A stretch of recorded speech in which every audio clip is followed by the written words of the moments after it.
There's a silence that surrounds menstruation. The silence of whispers about a stain or request for a pad. The silence of my tummy aches instead of I have cramps, among others. Menstruation, a natural biological process, is shrouded in stigma, leaving girls ill-equipped to manage their menstrual health with dignity. And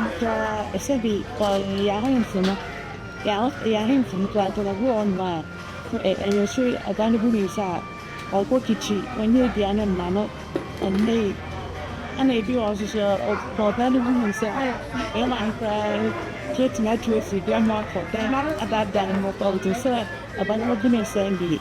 Where I was brought up, my hometown, after a puberty right, during your period, you don't mingle with the family, you don't cook with them, you don't use the same barrel, you do your own cooking. Either we are considered or tagged as overreacting, or we are just seen as being so petty because we are moody and fussing about a lot of things.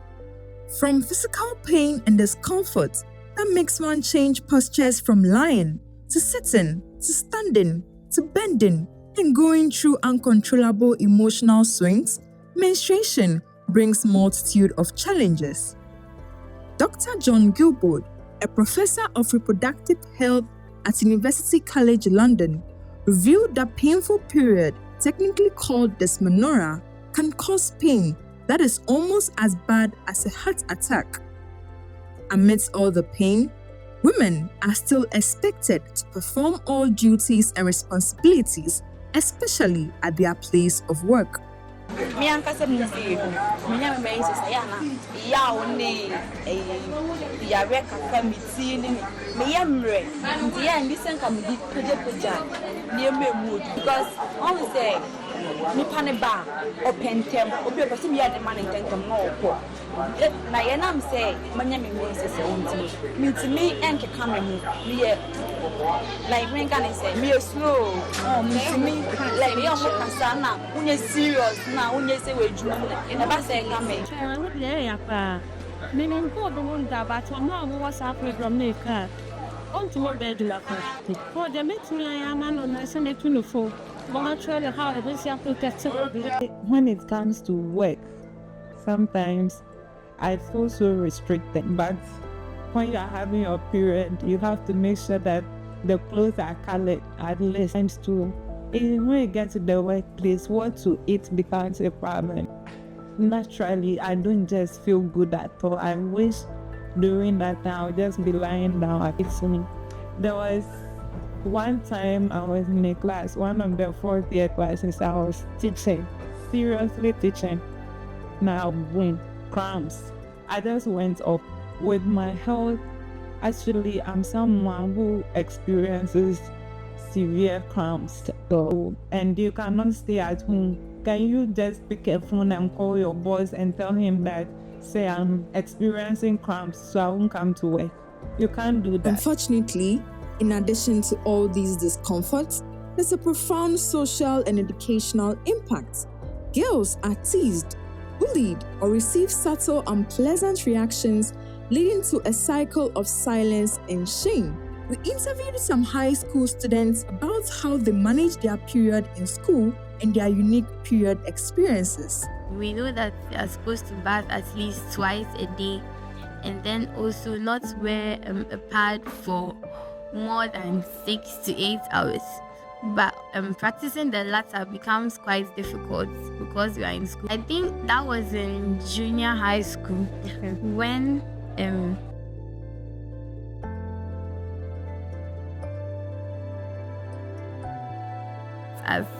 because they saw it to be funny that girls would be losing blood every month like that.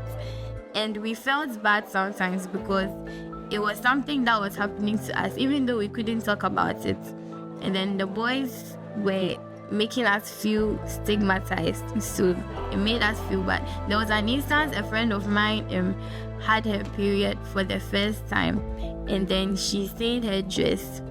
Then one of the boys saw it and they told all the other boys, instead of telling the girl to tell her, and then they all laughed at her. So by the time the girl found out, she was already in tears. So even though sometimes your period becomes an obstacle to you, but you have to force yourself and then get over it, because at the end of the day, you're still going to write the same exam with the boys, regardless of the fact that you had your period, whether you were going through pain or not. Take a keen listen to the perceptions on periods of males who interact with women as family or colleagues. I rarely have my female colleagues and female friends coming to tell me about their condition. But then there is this particular lady who just say, I'm not well because I'm having my period. And she feels very shy to go deeper into what exactly is wrong with her, because of course she feels I may not be able to help as a man. Personally, I want the women around me or the ladies around me to feel more comfortable when they come to me, or to feel more comfortable to the extent that when they are in their period and they have complications that they want to share, they would be able to share them with me. Most of the time, they feel like women are the ones who understand women's issue more. Stakeholders can effect measures, including when females are having their menstrual period or they are having their time of the month.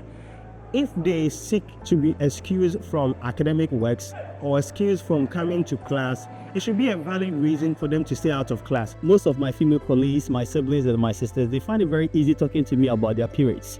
I don't really know the reason or the rationale behind that one, but then they are very open about that menstruation conversation with me.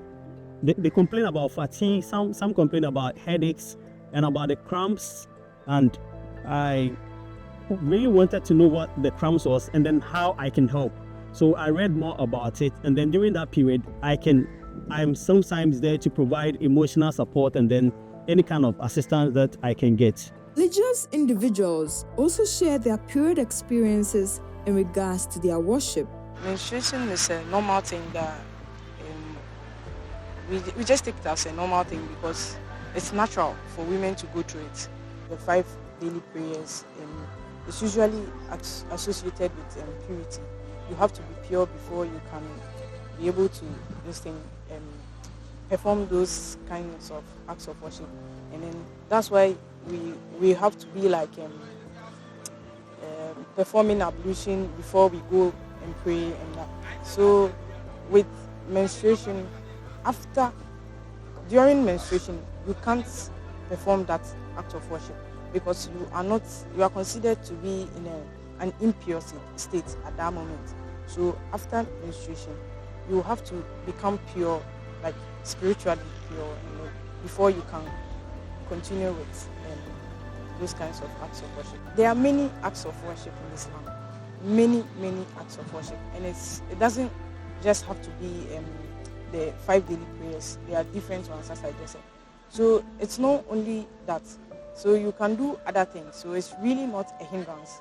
So you can perform other acts of worship. So if you are not in a pure state to pray, that's not just it. You can do other things.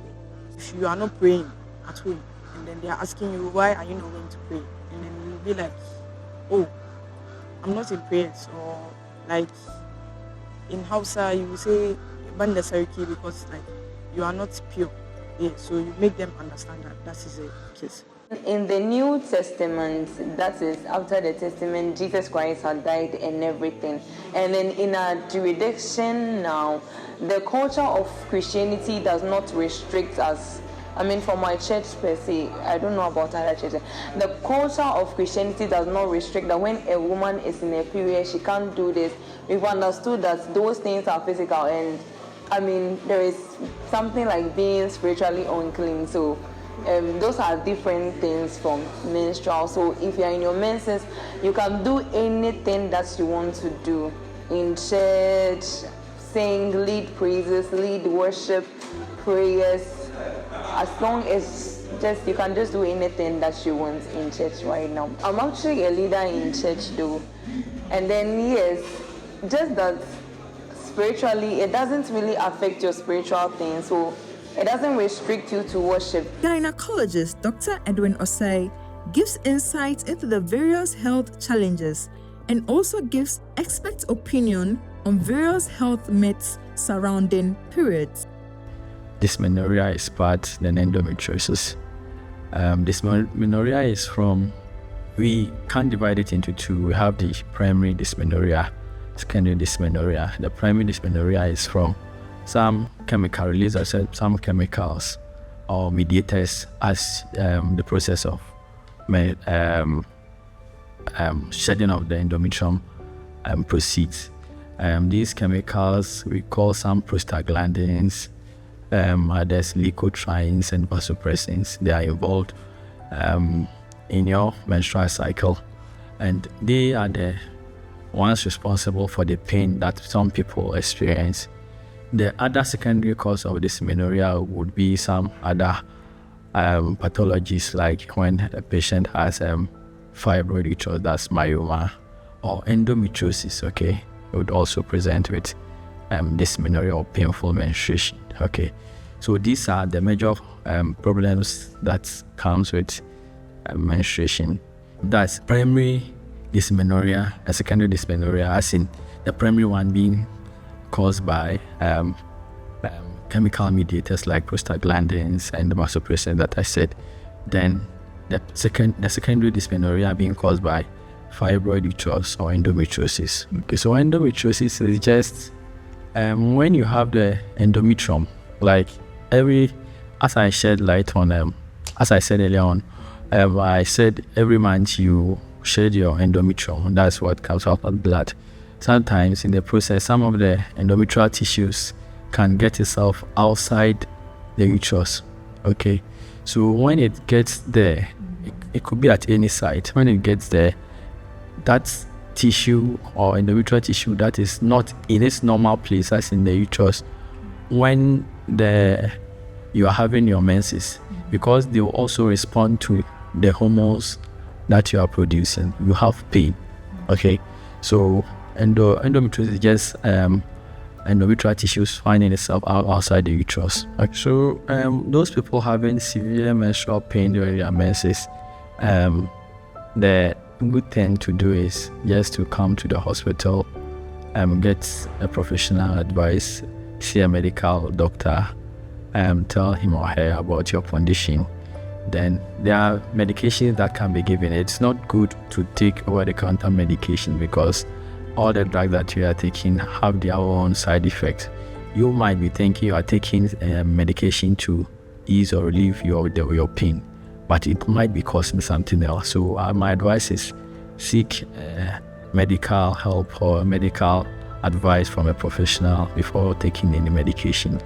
The one issue is people who have menstrual cramps, I think shouldn't wait till they have their menses before they come to the hospital. Once you know that you've been having severe menstrual pain, I think you have your calendar. So a day or two when you are expecting it, quickly come to the hospital, tell your doctor that you are about to have your menses and you usually have severe menstrual cramps. So you are coming for either medication or how to get relieved of the pain before the menses start. Various initiatives such as setting 28th May as World Menstrual Hygiene Day and various outreaches by NGOs such as Lives of Girls Foundation International, World Vision Ghana, and initiatives by young individuals such as women commissioners across Ghana are making strides in promoting menstrual health management through education and distribution of sanitary products. So one of the key initiatives that the Office of the Women's Commission have kept in place is the pen pad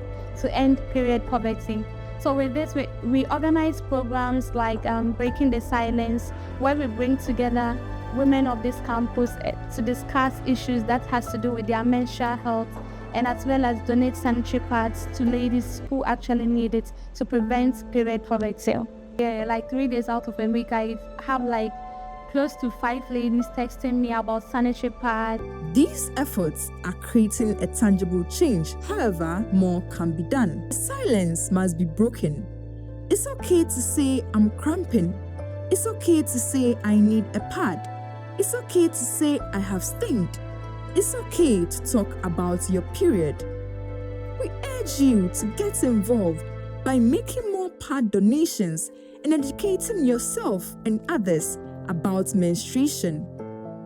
Remember to aid or comfort your daughter, mother, sister, wife, and any woman or girl in a period discomfort. Together, we can push a new narrative that it's okay to roll out the pain, a new narrative that periods are a normal part of life, not a source of shame.